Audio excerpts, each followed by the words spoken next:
Magandang gabi kapatid kaibigan, linggo na naman po ng gabi, narito pong muli ako ang inyong kaibigan si Brother Albert Sarmiento upang magbahagi ng salita ng Diyos sa gabing ito. Ang topic ko po sa gabing ito ay pinamagatan ko na The three components of salvation shall be with us once we accept Jesus Christ. Bago po ako magpatuloy sa pagtalakay sa tatlo, ang justification, sanctification, at glorification, atin po munang alamin kung ano ba ang kahulugan ng bawat isa. Ano ba ang justification? What is justification? Justification is the action of declaring or making righteousness in the sight of God. When Jesus justifies a person, He removes every sin, past, present, and future, which means He takes the punishment for all sin upon Himself. The theological term is substitutionary atonement. So, Tagalog ay pakikipagpalit sa pagbabayad sala. Therefore, God does not punishment the believers. Yan po yung definition ng salitang justification. At yan po ay may mga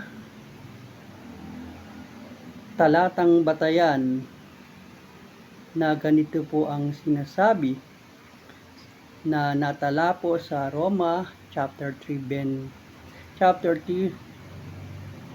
verse 24 na ito po ang sinasabi: being justified freely by His grace through the redemption that is in Christ Jesus. Palibhasa'y inaaring ganap na walang bayad ang kanyang biyaya sa pamamagitan ng pagtubos na nasa kay Kristo Jesus. At ito pa po ang ibang batayan na natala naman sa Roma 3:25 na ganito naman po ang sinasabi, na siya'y inilagay ng Diyos na maging pampalubag loob sa pamamagitan ng pananampalataya sa kanyang dugo upang maipakilala ang kanyang katuwiran dahil sa hindi pagpansin sa mga kasalanan na nagawa ng nagdaang panahon sa pagpapahinuhod ng Diyos. Yan po ang nilalaman ng justification. At isa pa pong batayan sa Roma 3:28 na ganito po ang sinasabi: therefore we conclude that a man is justified by faith apart from the work of the law. Ang tao raw po ay pinagiging matuwid sa pamamagitan ng pananampalataya, at ito po ay walang kinalaman sa pagsunod sa kautusan. Dadako na po tayo sa pangalawa, yung pong sanctification. What is sanctification? Sanctification is the action of process or of being freed from sin or purified. It's referred to the state or process of being set apart, made holy as a vessel full of the Holy Spirit of God. Ang sanctification po ng kanyang definition, ito daw po ay isang proseso ng pagiging matuwid, pagiging banal, na maging sisiglan ng banal na espiritu ng Diyos. Yan po yung definition ng sanctification, na sa Tagalog ang pinapaging banal. Ang sanctification po, ako po ay magbibigay ng 3 kaparaanan kung paanong ang Kristiyano'y pinapaging banal. Ang una pong kaparaanan ay sa pamamagitan ng salita ng Diyos, through the Word of God. Ang kasulatan bilang pagpapakita ng pagsasabi ni Jesus, sanctify them in the truth. Your word is the truth. Sabi po ni Jesus, pakabanalin mo sila. Ang salita mo ay katotohanan. Yan po ay natala sa John 17:17. May God Himself, the God of peace, sanctify you true and true. May your whole spirit, soul, and body be kept blameless the coming of our Lord Jesus Christ. Yan naman po ay mababasa sa 1 Thessalonians chapter 5 verse 23. Ang ikalawa pong kaparaanan ay ang gawa ng banal na espiritu, the work of the Holy Spirit, para po sa pagiging banal. Sanctification is the process of becoming like Jesus, a gift of fullness of salvation. The Holy Spirit is essential to sanctification, and it is continued to process of being made perfect in the love of God and removing the desire to sin. Yun po yung ikalawa, ang pagsasanctify po ng banal na espiritu upang maging perfecto sa hinaharap at mawalan ng desire sa pagnanasa ng kasalanan.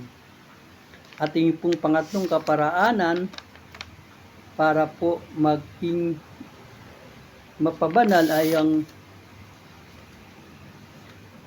the fellowship of believers. Kailangan daw po ang pakiki-fellowship sa mga kapwa believers, at ito po ay may batayan po na matatagpuan sa 2 Timothy chapter 2 verse 22. Flee evil desire of youth and pursue righteousness, faith, love, and peace, along with those who call on the Lord of a pure heart. Doon daw po sa mga tinawag, with those who call on the Lord, tinawag sa Panginoon, para po magkaroon ng pure heart. At doon pa po sa Hebreo 10:24, and let us consider how we may spur of the others on towards love and good deeds. Yung pong sa paggawa at pagmamahal sa kapwa at paggawa ng mabuti. Yun po ang ikatlong kaparaanan, the fellowship of the believers. Dadako na po tayo sa pangatlo, yung po yung glorification. Natalakay na po natin ang justification, natalakay na po natin ang sanctification. Nasa pangatlo na po tayo, yung pong glorification. What is glorification? It refers to the nature of believers after death. and judgment. The final step in the application of redemption, narito po ang mga batayang talata sa iba't ibang aklat. Sa 1 Corinthians chapter 15 verse 53 up to 54 na ganito po ang sinasabi, "For the perishable must clothe itself with imperishable, and the mortal with immortality. When the perishable has been clothed with the imperishable, and the mortal with immortality, then they saying that written will come true, death has been swallowed upon the victory."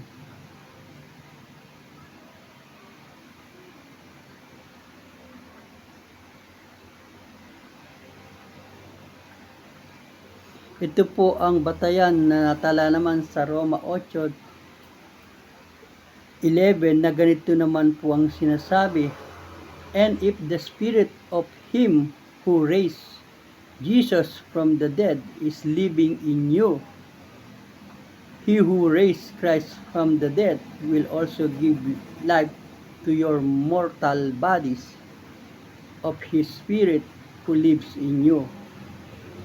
At ito po ang batayan, at ito pa po ang batayan na natala naman sa Pilipos chapter 3 verse 10 na ganito ang sinasabi, "Who by the power that enable him to bring everything under his control will transform our lawless body so that they will be like his glorious body." At ito pa po ang isang batayan ng assurance na tayo ay mapapakay Kristo na natala naman sa Psalm chapter 49 verse 15 na ganito ang sinasabi, "But God will redeem me from the real of the dead, and he will surely take me to himself." Yung pong glorification ay yun po yung pagbibigay ng pagbibihis mula sa katawang nasisira, katawang nabubulok, mula sa katawang nabubulok at nasisira, ipapalitan po ng katawang hindi na nabubulok, hindi na nasisira. From imperishable and to mortal with immortality, babaguhin na po yung katawang nasisira, ipapalitan ng katawang hindi na nasisira. Kung paanong si Kristo po ay nabuhay at nabuhay na maguli mula sa kamatayan, will also give life to our mortal. Siya rin po ay magbibigay sa ating mga mortal na katawan ng buhay na katawang body of his spirit who lives in you, na siyang nabubuhay sa atin. Yan po ang glorification. Bago po ako magtapos sa pagtalakay sa paksang ito, nais ko pong tanong ng tatlong katanungan na dito po ang pagkakasunod-sunod. Lahat ba ay pwedeng mapabilang sa justification, sanctification, at glorification? Ang sagot po ay oo. Basta ikaw ay sasampalataya kay Kristo at tatanggap sa kaligtasang ino-offer niya sa iyo. Ang batayan po niya ay matatagpuan sa John 3:15, 16, 17, and 18. Kasi ito yung panimula para maranasan yung dalawang sunod. yung pong sanctification at glorification. Kailangan dumaan ka muna doon sa una, yung pong tinatawag na justification. Pwede bang mapabilang sa pagiging sanctified at glorified nang hindi naranasan ang justification? Ang sagot po ay hindi. Kailangan munang ma-justify muna sa pamamagitan ng pagiging matuwid sa paningin ng Diyos through Christ who justify us through faith in Him. Sa pamamagitan ni Kristong siyang nag-justify sa atin at pagiging matuwid sa pamamagitan ng ating pananampalataya sa Kanya. At ang ikatlo pong tanong, kailan ba ang kaganapan ng mga nabanggit matapos mapabilang? Kapatid kaibigan, ang justification, ang sanctification, at glorification ay nahati po sa tatlong kapanahunan. Ang justification ay nangyayari kaagad-agad once we accept Jesus. Ang batayang talata po ay sa Roma 3:24, 25, 28. Ang pangalawa naman po, ang sanctification. Ito po ay long process, kabaligtaran naman po ng justification. Ang batay naman po ay sa 1 Thessalonians 5:23 at sa John 17:17.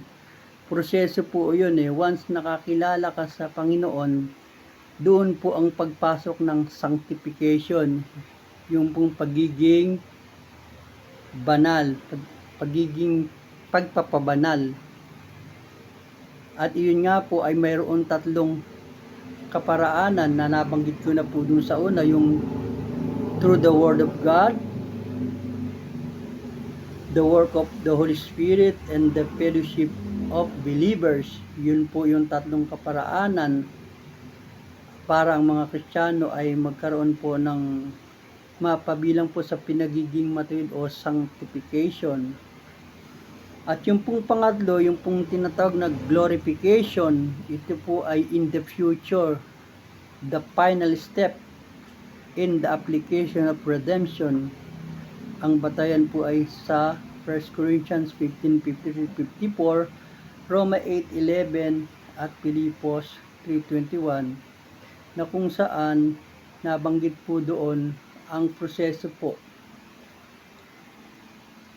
ng glorification ay ito po yung final. Ito po yung kaganapan na po ng final salvation na mararanasan ng mga taong nanampalataya at tumanggap kay Kristo bilang Panginoon at tagapagligtas. Ito po yung ending, ito po yung huli ng kaganapan ng mga kaligtasan, at ito na po ang final na aplikasyon ng pagliligtas o redemption ng bawat isang Kristiyanong nanampalataya kay Kristo. So, ang justification po ay kaagad-agad.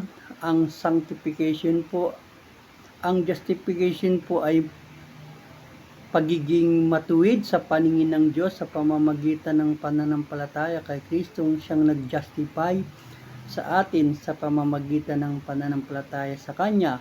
Ang sanctification po ay yung pagiging pagpapabanal sa pamamagitan ng pagpapatuloy sa pagsaliksik ng salita ng Diyos, sa pagtuturo ng banal na espiritu at pakikisalamuha sa mga kapwa believers.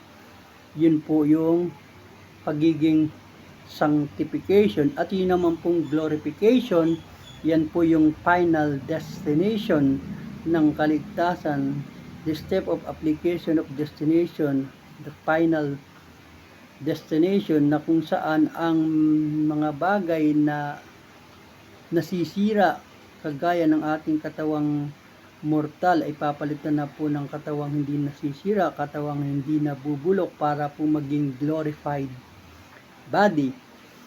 Iyan po ay yung pagkabuhay mula sa kamatayan sa katawang lupa.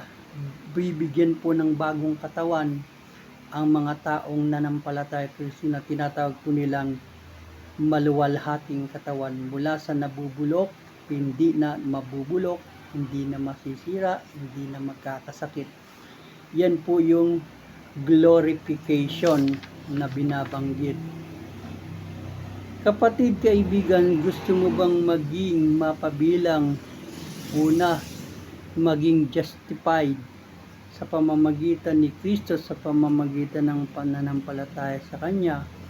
Pangalawa, ang sanctification, ang pagiging banal dahil ikaw ay napabilang na sa kay Kristo bilang ikaw ay nanampalataya sa Kanya, at mag-glorify din ang iyong body sa hinaharap. Kung ang sagot mo ay oo, kailangan mong tanggapin si Kristo sa buhay mo na siyang nagjo-justify sa bawat taong nananampalataya sa Kanya. Kasunod na ang sanctification at glorification. Kung gusto mo mapabilang doon sa tatlong nabanggit, ay inaanyayahan kita sa gabing ito, ikaw na nanonood ng bidyong ito, na tanggapin mo si Kristo bilang iyong Panginoon, paniwalaan mo siyang nabuhay mula sa mga patay, na siyang nag-justify sa mga tao sa pamamagitan ng pananampalataya sa Kanya. Kung ang sagot mo ay oo, maaari tayong manalangin sa gabi ito para pangunahan kita na tanggapin si Kristo, nang sa ganon ma-justify ka sa pamamagitan ni Kristo sa pananampalataya mo sa Kanya.